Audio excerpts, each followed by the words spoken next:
여러분들, 다윗이 하나님을 만났을 때의 경험이 자기의 목자라, 자기는 그의 양이라, 이거는 당시에 유목 시대를 조금 연결해서 생각하면 더 느낌이 와닿습니다.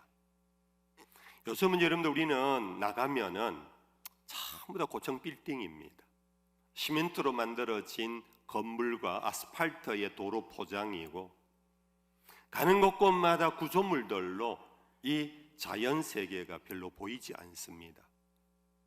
그러나 당시는 문만 열고 나가면은 들에는 양들로 가득했던 것이 바로 유목 시대였습니다. 그것은 결국 양은 당시에 흔한 동물이었습니다.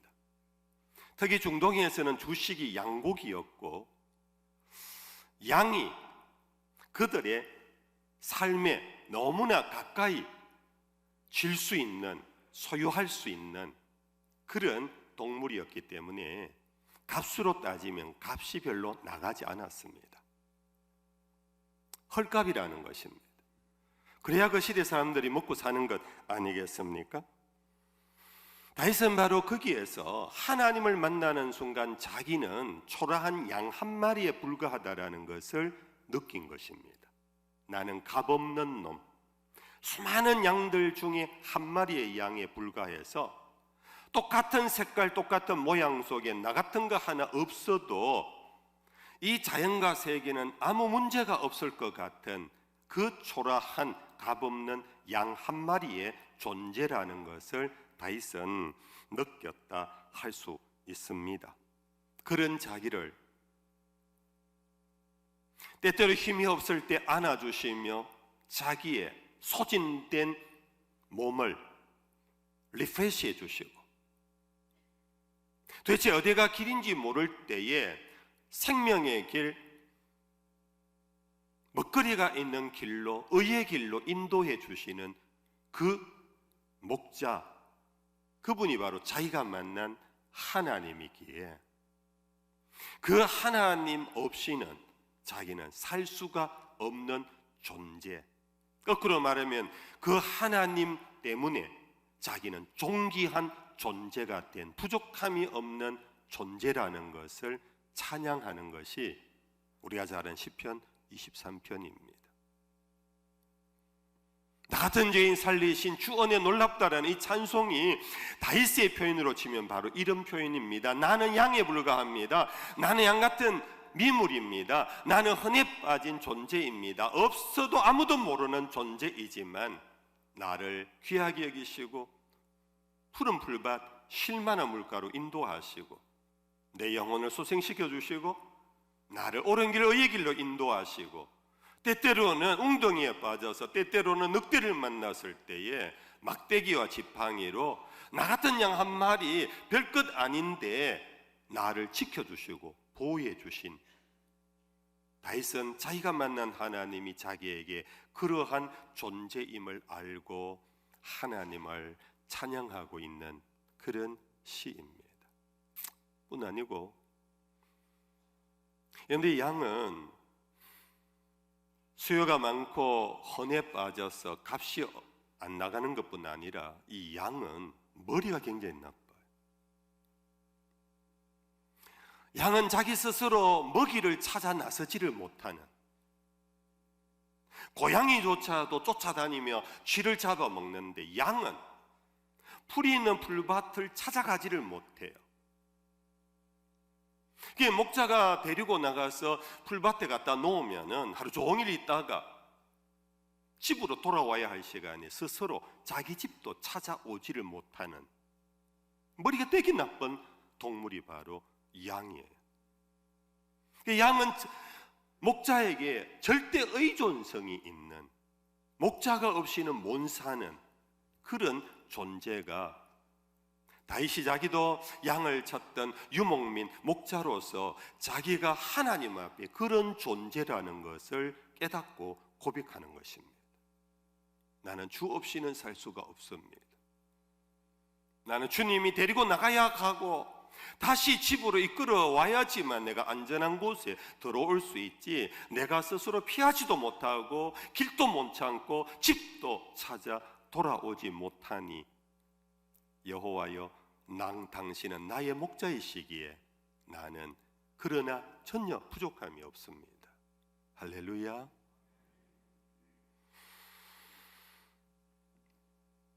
여러분, 우리는 다윗의 하나님 경험, 이런 경험이 그의 자식이나 그의 후손들도 계속되었다면 우리는 구약성경 속에 역대기나 열왕기에 이스라엘의 망국의 역사를 보지 않아도 되는데, 다윗을 정점으로 다시 급격하게 이스라엘이 등불이 꺼져가고 망민이 되고 망국이 되어가는 그런 모습을 보게 되는데, 그 이유가 뭔가?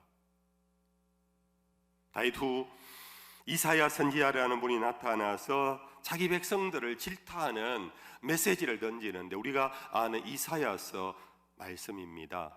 이사야 선지자는 1장부터 초두에 자기 백성들을 향하여 이렇게 질타합니다. 제가 봉독해 드립니다. 1장 2절 이하입니다. 하늘이여 들으라, 땅이여 귀를 기울이라. 여호와께서 말씀하시기를 내가 자식을 양육하였거늘 그들이 나를 거역하였도다. 소는 그 임자를 알고 나귀는 그 주인의 구유를 알건만은 이스라엘은 알지 못하고 나의 백성은 깨닫지 못하는도다 하셨도다. 슬프다. 범죄한 나라여, 허물진 백성이요, 행악의 종자요, 행위가 부패한 자식이로다. 그들이 여호와를 버리며 이스라엘의 거룩하신 이를 만홀히 여겨 멀리하고 물러갔도다. 선지자를 통해 하나님의 마음을 전하고 있는데, 하나님이 당신의 백성들을 향하여서 슬퍼하면서 통곡하면서 하늘과 땅을 대상으로 외치고 있습니다. 그 외침의 질타의 중심은 이스라엘 백성들이 행악의 종자라고, 부패한 무리들이라고. 그런데 여러분들, 이 말씀을 읽어보면은 이스라엘이 행악의 종자며 부패한 자식이고 범죄한 나라에 대한 내용이 다른 게 없어요. 그들이 비도덕적, 비윤리적인 그런 삶을 살았기 때문이 아니었어요. 오직 한 가지였습니다. 소도 그 임자를 아는데, 나귀도 자기 주인의 구유를 아는데, 스스로 아무것도 못하는 이 백성, 양과 같은 이 백성이 목자를 무시하고 목자를 따르지 아니하고 제 갈 길로 가버렸다. 이것이 바로 행악의 종자며 부패한 자식이라고 하나님은 질타하고 있습니다. 성도 여러분들, 오늘 이스라엘의 이 모습은 오늘 우리들의 모습은 아닌가, 나의 모습은 아닌가. 실상 부패한 자식이라고, 행악의 종자라고 하는 것이 내가 아닐까 한번 생각해 봅시다. 여러분들, 우리는 어떤 괜찮은 사람을 보면요, 제일 먼저 떠오르는 게 뭡니까? 교회 다니는 사람인가? 여러분, 우리가 서로가 이 자리에 계신 여러분들 모두는 도덕적인 분들입니다. 참 괜찮은 분들이세요. 우리 가운데 그렇게 행악의 종자가 없습니다. 여러분들 그렇잖아요. 누굴 만나면 참 괜찮은 사람 보면 저분 교회 다니는가? 어느 교회 다닐까? 이런 생각을 떠올릴 정도로 적어도 교회 다니는 사람들은 도덕적입니다. 물론 조금의 차이는 있지만, 조금의 어떤 실수는 있지만, 그러나 대체로 좀 그래요. 이스라엘 백성들도 그랬어요. 그런데 하나님의 마음에 슬픔이 된 이유는 그들이 비도덕적이고 비윤리적인 그런 탈선의 생활을 한 것보다 더 근원적인 것을 하나님은 슬퍼하셨어요. 소도 그 임자를 알고 나귀도 그 주인을 아는데, 내 백성 양이, 절대 의존적인 목자를 의지해야 될 양이 제 길로 가버렸다. 여호와를 버리고 만홀히 여기고 멀리하고 물러갔다. 이 모습이 나의 모습이 아닐까? 그 결과는 이사야서 1장 6절에 이렇게 되어 있습니다. 절대의존적인 양들이 목자를 떠났을 때 결과는 뭔가? 우리 같이 한번 읽어볼까요? 같이 읽어봅시다. 시작. 발바닥에서 머리까지 상한 곳이 없이 상한 것과 터진 것과 새로 맞은 흔적뿐이거늘 그것을 짜며 삼이며 기름으로 부드럽게 함을 받지 못하였도다. 근데 양은요, 목자 없으면 이렇게 돼요. 머리끝에서 발끝까지 상한 곳이 없어져요. 길을 잃어버리고 가시밭길로 들어갈 수도 있고 웅덩이에 빠질 수도 있고 돌짝밭으로 가서 헤매다가 온갖 상처투성이가 돼. 찢기고 피를 흘려요. 그런데도 불구하고 목자를 다시 찾지 않아요. 거기서 목자 없는 양의 모습은 유리하고 방황할 뿐만 아니라 그를 사매어줄, 치료해줄 자도 없어요. 이게 바로 목자 없는 양의 모습. 이럴 때 우리는 이 하나님을 만난 사람 다윗을 한번 생각해 보는 것이 적절한 기회라 여깁니다. 여러분들, 다윗은 하나님을 주로 어디에서 만났을까요? 어디에서 만났을까요? 여호와는 나의 목자시니 하는 이 목자를 주로 어디에서 만났을까요? 그가 양의 자리에서 목자를 만났다 하십시다. 근데 그것이 성경 속에서, 성경에서 주로 다윗이 만난 장소가 있어요. 어딜까요? 푸른 초장일까요? 성전이었을까요? 오늘 본문이 그것을 우리에게 시사해 줍니다. 오늘 본문 제가 다시 한번 읽어드립니다. 나의 힘이신 여호와여, 내가 주를 사랑하나이다. 여호와는 나의 반석이시요 나의 요새시요 나를 건지시는 이시요 나의 하나님이시요 내가 그 안에 피할 바위시요 나의 방패시요 나의 구원의 뿌리시요 나의 산성이시로다. 하나님이 자기에게 어떤 존재냐 하는 것은 만난 장소를 암시해 주는 것입니다. 어딜까요? 전쟁터입니다. 산성이며 요새이며 방패이며 피할 피난처라는 것은 전쟁터에서 나타나는 장소이고 상황입니다. 다윗은 바로 죽음의 골짜기 전쟁터에서 하나님을 만납니다. 생사를 달리할 수 있는 전쟁터에서 하나님을 만났다라는 것입니다. 여러분, 이 전쟁터는 포성이 들려오는 칼을 휘두르는 그런 장소만 전쟁터가 아니지 않겠습니까? 오늘 우리의 삶 자체가, 우리의 모든 삶의 자리가 전장이라는 얘기를 하잖아요. 생존 경쟁이 치열합니다. 주변의 이웃에 대한 신뢰를 갖지 못합니다. 늘 누군가를 의심하게 됩니다. 불확실한 내일을 향하여 오늘 내가 어떻게 살아가야 할지 전쟁터를 방불하는 그러한 우리는 삶을 산다고 볼 때 다윗은 바로 그곳에서 하나님을 만났다라는 것입니다. 다윗이 하나님 만나기 위해 일부러 높은 산 꼭대기에 올라가거나 엄밀한 어떤 지성소에 들어가는 거기에서만 만난 것이 아니라 오히려 하나님을 경험하는 장소는 바로 방패가 필요할 때 방패가 되어주신 하나님, 피할 바위가 찾아야 할 때 피할 바위가 되어주시고 산성이 되어주시고 구원의 손길이 되어주셨다라고 그렇게 그는 찬송하고 고백하고 있습니다. 특별히 여기 전장터에서 나오는 용어도요, 공격적인 용어가 아니라 주로 방어적인 용어입니다. 그렇죠? 여기에 여호와는 나의 칼이시요, 이거보다 방패라고 말했습니다. 그러므로 이것은 전쟁에서 항상 약자였습니다. 공격을 당하는 자였습니다. 요즘 말로 말하면 사회적으로 갑이 아니라 어뢰 자리였습니다. 누군가가 위에 상사가 꾸지람을 하면 불안해하면서 어쩔 줄 몰라 하는 그 자리입니다.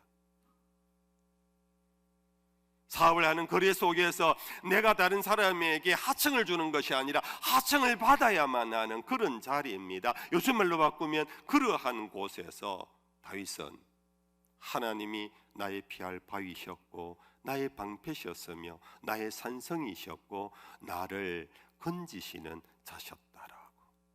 할렐루야.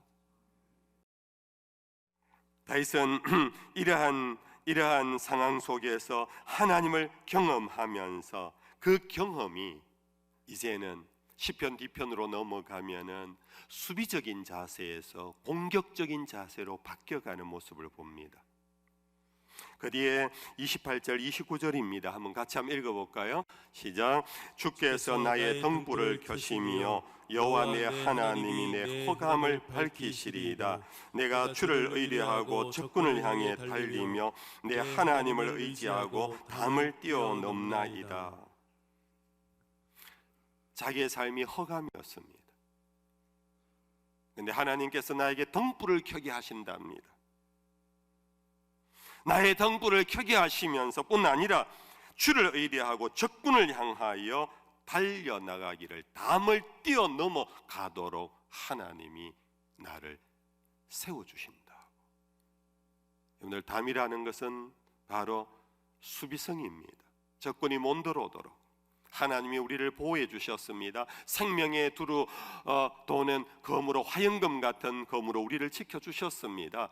그러나 하나님이 때때로 우리가 약할 때 우리를 안아주십니다. 우리가 연약할 때 우리를 부척혀 살려주십니다. 그러나 그것이 하나님의 전부가 아닙니다. 내가 너를 안아주었은즉 이제는 네가 서라. 내가 너를 붙잡아 주었은즉 이제는 너는 가라. 오늘 이 시대에 여러분들, 우리 성도들의 삶의 자세가 이러한 자리까지 나갈 수 있기를 축복합니다. 주님, 날 좀 지켜주세요. 나 좀 보호해 주세요. 물론 여기에서 하나님의 은총을 우리는 경험해야 합니다. 근데 이 경험이 그냥 계속 안겨 있으라는 것이 아닙니다. 이 경험이 여호와는 나의 목자라는 확실한 믿음을 갖고 담을 뛰어넘어가야 합니다. 한계선을 뛰어넘어가야 합니다. 이 세상이 모든 사람들이 암울하고 있을 때 우리는 웃을 수 있어야 합니다. 우리는 움직일 수 있어야 합니다. 이것이 바로 허감을 밝히는 등불이 되게 하시고, 적군을 향하여 말을 타고 달려나가게 하시고, 담을 뛰어넘게 하시는 목자이신 하나님의 뜻인 줄로 믿습니다. 우리 교회와 성도들이 이 시대를 건질 수 있는, 여러분들 가정에서, 여러분들 사회에서 우리 분위기를 바꿔가야 합니다. 비판적이고 불만 불평이고 남의 잘못을 색출하려고 하고, 오늘 이 사회의 가장 큰 문제는 너무 양극화가 되어 있어요. 대화가 안 돼요. 심지어 교회 안의 성도들조차도 뭔가 생각이 다르면 대화가 안 돼요. 성도뿐만 아니고 목사님들까지도요, 생각이 다르니까 대화가 안 돼요. 오늘 시대가 가장 큰 문제가 이거예요. 그래서 우리는 아예 포기를 해버립니다. 나는 나고 너는 너고 포기를 해버립니다. 대화를 이제는 아예 안 해버려요. 이게 사회입니까? 이게 나라입니까? 이게 교회입니까? 이게 가정입니까? 심지어 가정 안에 부부조차도 대화가 안 돼요.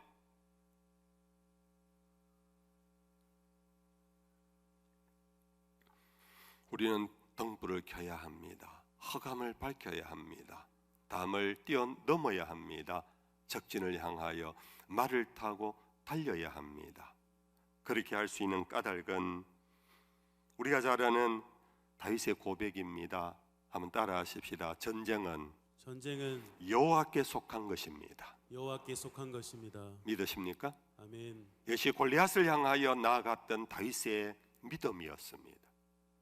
이 전쟁은 다른 말로 말하면 환난은 여호와께 속한 것입니다. 오늘 어떠한 상황도 그것이 여호와로부터 비롯되어졌다라는 하나님의 절대 주권의 신앙이 우리에게 필요합니다.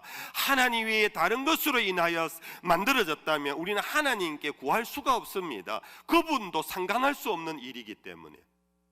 그러나 모든 것이 여호와께 속하였다라는 이 믿음이 있을 때 우리는 주께 나아가 기도할 수 있고, 주님이 그 모든 것의 해결자이심을 우리는 확신합니다. 시작도 끝도 하나님의 통치 안에 있습니다. 그래서 어떤 상황에서도 오늘 본문은 그러므로 3절에 이렇게 말합니다. 내가 찬송받으실 여호와께 아뢰겠습니다. 여러분들, 환난 속에서도 찬송을 하나님께 드릴 수 있는 것은 그 모든 것이 그분에게 속해 있기 때문이라. 이 그분에게 속해 있다는 것은 단순한 존재론적인 것이 아닙니다. 실제적인 것입니다. 그 아래 4절, 5절, 6절이 이렇게 되어 있습니다. 사망의 줄이 나를 얽고 불의의 창수가 나를 두렵게 하고 서울의 줄이 나를 두르고 사망의 올무가 내게 이르렀도다. 한마디로 말하면 사방으로 우겨삼을 당합니다. 사망으로 가득합니다. 어둠으로 가득합니다. 절대 희망이 없습니다. 절대 절망뿐인 것 같은 상황입니다. 6절에 이런 환난 중에서 여호와께 아뢰며 나의 하나님께 부르짖었더니, 여러분들, 절대 절망 가운데서 하나님께 부르짖는 것, 이것이 믿음입니다. 그때 목자의 반응이 뭐냐 하면, 여러분들 여기 정말 주목해 봐야 하는 것이 6절 중간입니다. 나의 하나님께 부르짖었더니 그가 그의 성전에서 내 소리를 들으시며 그의 앞에서 나의 부르짖음이 그의 귀에 들렸도다. 여러분들, 그의 앞에서 부르짖었대요. 다윗은 그 부르짖음은 한계 상황에서 사망의 줄이 가득한 곳이에요. 사망의 엄침한 골짜기였어요. 근데 거기에서 부르짖었는데, 오늘 이게 다윗은 어떤 경험을 했느냐 하면 그곳이 하나님 앞이더라. 그의 앞에서 부르짖는 것처럼, 그것이 다른 말로 말해서 또 그의 성전에서 내 소리를 들으시더라. 여러분들이 저 신천동에 사시는데 여러분들 힘들어서 거기에서 소리를 질렀더니 범어동제 사가의 범어 예배당에 거하시는 하나님이 이 청력이 뛰어나서 여러분들의 그 소리를 멀리서도 들었다, 그 뜻이 결코 아니지 않겠습니까? 결국 부르짖는 자의 자리, 그 자리에 하나님이, 여러분들, 하나님이 우리를 아십니다. 이번에 특세의 주제입니다. 하나님이 아시고 가까이 오셨습니다. 가까이 오신 그 자리가 다윗은 바로 성전이라고 고백한 것입니다. 자기가 부르짖는 기도의 자리가 성전입니다. 현실적으로는 가난의 자리입니다. 위험스러운 자리입니다. 병고의 자리입니다. 거기에서 양이 아무도 도와줄 자가 없는 가운데 목자밖에 없다 하고 목자를 향하여 부르짖었더니 목자가 성큼 다가왔는데 다윗은 그곳이 바로 성전이 되더라 하는 겁니다. 할렐루야.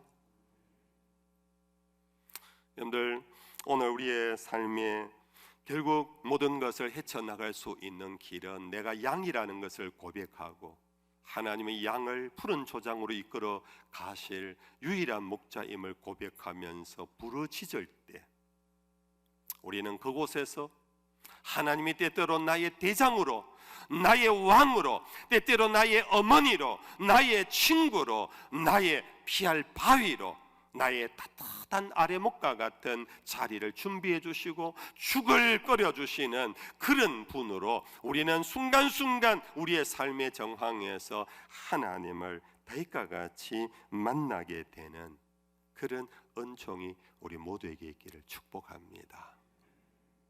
성도님들, 살기 어렵지요? 어렵지요. 정말 2020년도는 정말 지우고 싶은 한 해 아니겠습니까?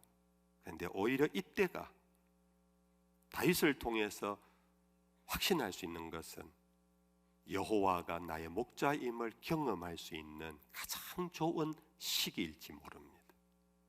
하나님이 나의 목자시구나. 나는 초라한 양인데 나를 존귀하게 여겨 나를 의롭게 하시고 소생시켜 주시고 사망의 골짜기에서 지켜주시고 나를 결국은 푸른 초장 쉴만한 물가로 인도하시는 목자시구나. 그런 하나님 만남의 경험은 결국 하나님을 영원토록 찬송하는 그런 귀한 예배자가 될 수 있기를 주의 이름으로 축복합니다. 생명의 말